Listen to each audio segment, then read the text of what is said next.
Hello friends, welcome to மித்த tips. இன்றைக்கி நம்ம லஞ்ச் பாக்ஸ் சீரீஸில் அரிசிம்பருப்பு சாதம் மரவள்ளிக்கிழங்கு ஃப்ரை தாங்க பார்க்க போகிறோம். இந்த அரிசிம்பருப்பு சாதம்க்கு கொஞ்சம் ஒரு பேஸ்ட் மாதிரி அரைச்சி ஊற்றி செய்வோம். ரொம்பவே டேஸ்டியாக இருக்கும், வாசனையும் நல்லா கமகமன்னு இருக்கும். எங்கள் மிதுன் குட்டிக்கு வந்து இந்த மாதிரி அரிசிம்பருப்பு சாதம்னா ரொம்பவே பிடிக்கும். ஸோ இதை எப்படி செய்யலான்னு சொல்லி பார்க்கலாமாங்க. இந்த அரிசிம்பருப்பு சாதத்துக்கு முதல்ல அரைக்க வேண்டியதுக்கு தேவையான பொருட்கள் பார்த்துக்கலாம். 6 பல் பூண்டு, ஒரு துண்டு பட்டை. இன்றைக்கி எடுத்திருக்க அரிசியோட அளவு 1.5 கப் அரிசி. ஸோ அதுக்கு தகுந்த மாதிரியான அளவு சொல்கிறேன். 3 காஞ்ச மிளகாய், 1/2 டீஸ்பூன் குறுமிளகு, 1/2 டீஸ்பூன் சோம்பு, 1 டீஸ்பூன் சீரகம், 2 கிராம்பு. ஸோ கொஞ்சமாக தண்ணி விட்டு இது எல்லாத்தையும் அரைச்சி எடுத்துக்கலாம். ஸோ 1.5 கப் அரிசிக்கு 1/2 கப் அளவுக்கு துவரம்பருப்பை சேர்த்து நைட்டே ஊற வச்சுட்டேன் நான். இப்போது குக்கரில் வந்துட்டு 2 டேபிள் ஸ்பூன் அளவுக்கு தேங்காய் எண்ணெய் சேர்த்திக்கிறேன். தேங்காய் எண்ணெயில் அரிசிம்பருப்பு சாதம் செய்யும்போது ரொம்பவே டேஸ்டியாக இருக்கும். 1/2 டீஸ்பூன் கடுகு, ஒரு கொத்து கருவேப்பிலை, ஒரு கை அளவுக்கு சின்ன வெங்காயம் இந்த மாதிரி 2 நறுக்கி சேர்த்திக்கலாம். சின்ன வெங்காயம் நல்லா வதங்கி செவந்து வரணும். அதுக்கப்புறமா நம்ம இதில் வந்து ஒரு மீடியம் சைஸ் பழுத்து தக்காளியை பொடியை நறுக்கி சேர்த்திக்கலாம்.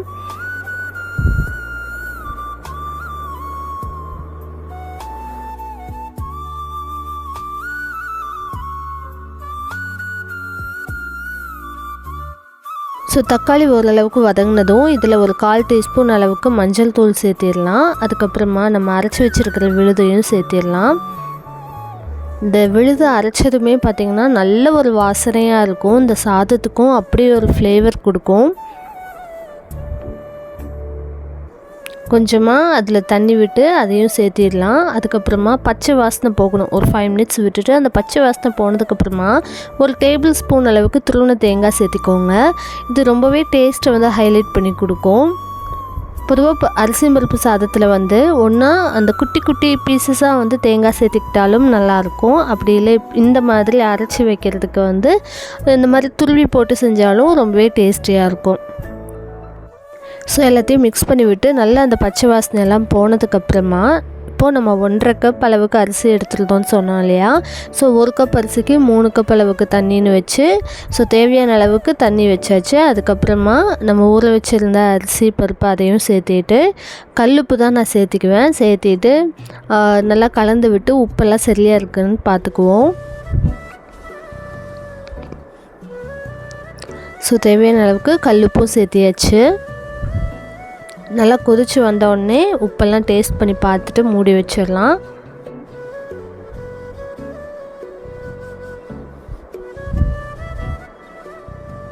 ஸோ 3 விசில் சவுண்ட் வந்ததுக்கப்புறமா குக்கர் வந்து நம்ம விசில் ஃபுல்லாக ப்ரெஷரில் இறங்குற வரைக்கும் விட்டுட்டு அதுக்கப்புறமா ஓப்பன் பண்ணி பார்த்துக்கலாம்.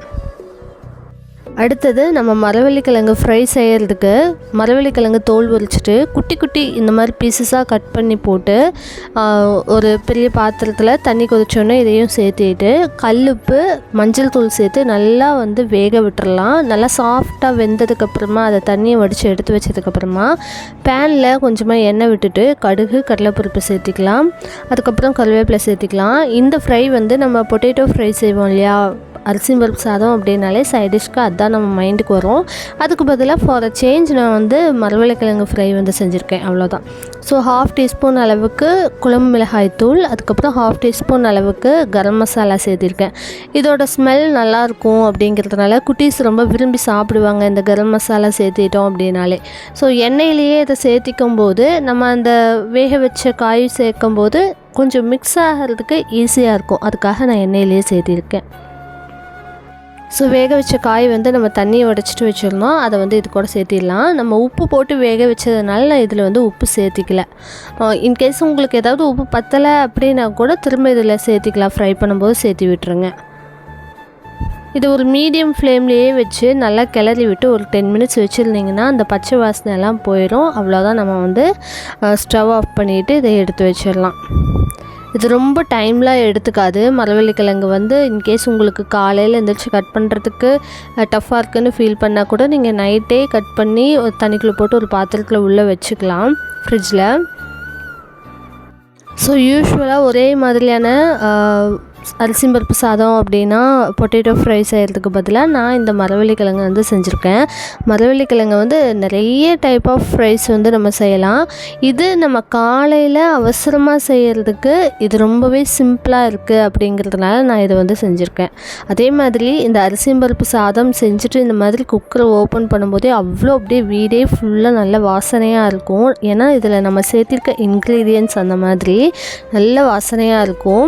இன்னும் நல்லா உதிரியாக வேணும் அப்படின்னா ஒரு 1/2 கிளாஸ் அளவுக்கு நீங்கள் தண்ணி வந்து கம்மியாக கூட வச்சுக்கலாம். இது ஓரளவுக்கு உதிரியாக இருக்கும். நான் ரொம்ப வந்து பளபளன்னு இருக்க மாதிரி வைக்கலை, கொஞ்சம் சாஃப்டாக வரணும் அப்படிங்கிற மாதிரி தான் வச்சுருக்கேன். ஸோ லஞ்ச் பாக்ஸுக்கு இதை பேக் பண்ணியாச்சு, கூடவே மரவள்ளிக்கிழங்கு ஃப்ரையும்.